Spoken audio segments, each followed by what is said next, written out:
Maraming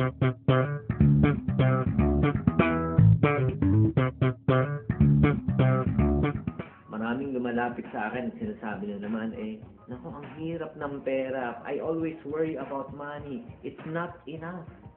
Actually, kung yan ang nararamdaman nyo, hindi kayo nag-iisa. Marami pong talaga nag-aalala pag tungkol po sa pera. Even yung abangin ko during that time, I can still remember in 1994 when business was really down. And then, ako po may nagkaroon ng utang dahil sa business.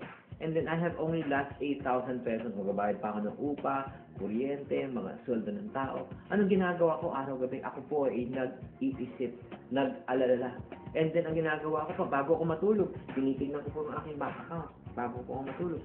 Tapos, kinabukasan, yan yung gagawin ko ulit. Last 8,000 pesos, parang feeling ko, parang dumadami siya pag tinitignan. Sa totoo lang, hindi po nangyari yun. And then finally, talagang sinabi ko, enough is enough. Ayaw kong ganito, parating iniisip ko ng tungkol sa pera. I called my friend, may self-counsel, sinabi ko, kapatid, anong gagawin ko dito? Well, sinabi niya, gusto mo bang wala yung pag-alala sa pera? Siyempre, ang unang gagawin mo bukas ang bukas, kunin mo yung bank account, pumunta ka ng bangko, tapos i-withdraw mo yung pera. Tapos ano gagawin ko? Mag-i-invest ba ako? Mag-i-invest ba ako business? Hindi, pamigay mo. Ha? At kung last 8,000 pesos, pamimigay ko, ano matitira sa pera ko? Tignan mo. Yung sinabi niya sa akin yun, parang, tama ba akong pinihingan ng counsel? I don't think it's the right advice. Pero alam mo, sinabi ng kaibigan mo, makinig ka siya. Pag uwi mo makikita, bago ka matulog, anong gagawin mo ulit? Titignan mo ulit yung bank account mo, diba? Pag tingin mo sa bank account mo, ano makikita mo? Wala.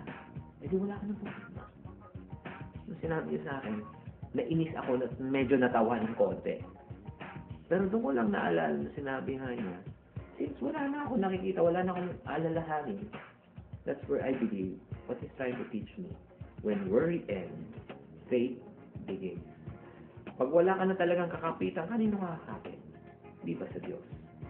My encouragement to all of you, why wait for that time to come? Why don't we first pray and believe God first for His provision before we start worrying?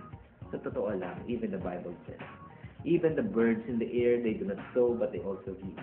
Wala akong nakitang ibon na namatay dahil hindi nakakain.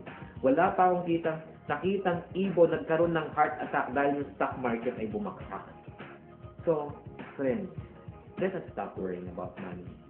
The first thing that will happen to you, you will get sick, you will get into a lot of stress. And friends, if you're also sick, who among us by worrying can add a single hour to our life? So I just want to encourage you, instead of worrying, pray.